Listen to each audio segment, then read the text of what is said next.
V druhom domácom zápase FK Prešov jednoznačne zdolal futsal tým Levice. Víťazstvo sa však nerodilo ľahko, i keď už v 7. minúte otvoril skóre Rudolf Beliš. Na 2:0 zvyšoval v 15. minúte Jakub Harčár.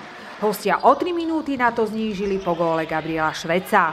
Minútu pred polčasovým hvízdom na polčasových 3:1 upravil Tomáš Eliáš. Prvý polčas bol viac menej ešte vyrovnaný, ste aj znížili na rozdiel jedného gólu v závere?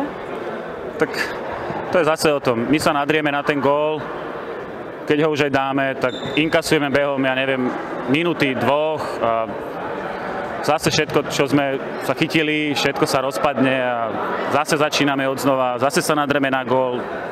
Dáme a zase dostaneme. Proste toto je dookola u nás, to, čo bolo minulý týždeň s Nitrou. Toto sa nemôže stávať, ako sa to stáva už tretí zápas. To je najhoršie, čo môže byť. V druhom polčase znova na rozdiel gólu znížil Mário Obický. No od 30. do 38. minúty domáci strelili 4 góly.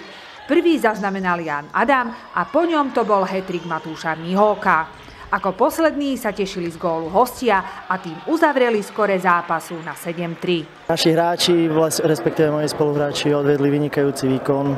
Snažil som sa im pomôcť tiež svojim výkonom k tomu. A neviem, ešte som trošku v eufórii po zápase. Pekný výsledok.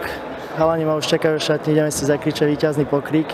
Úvod sezóny vám veľmi nevyšiel, doposiaľ ste mali na konte iba jednu výhru, ale dnes celkom jasné víťazstvo. Áno, tak pravda je, že nám úvod trošku nevyšiel, ale jediný problém v čom je, tak je to, že prvé 3 kola vlastne sa hrali vonku. No a vonku sa nás beralo sotva 6-7 hráčov. A doma sme v plnej sile. Čiže o to je to jednoduchšie, keď sa dá prestriedať a stále sú nejaké sily. Lebo aj tie zápasy vonku neboli pre supera jednoznačné. Prvé polčasy boli dosť náročné a potom už odchádzali sily a už potom to bolo jednoduché. Na najbližšie kolo domáci pocestujú 11. novembra do Nových Zámkov.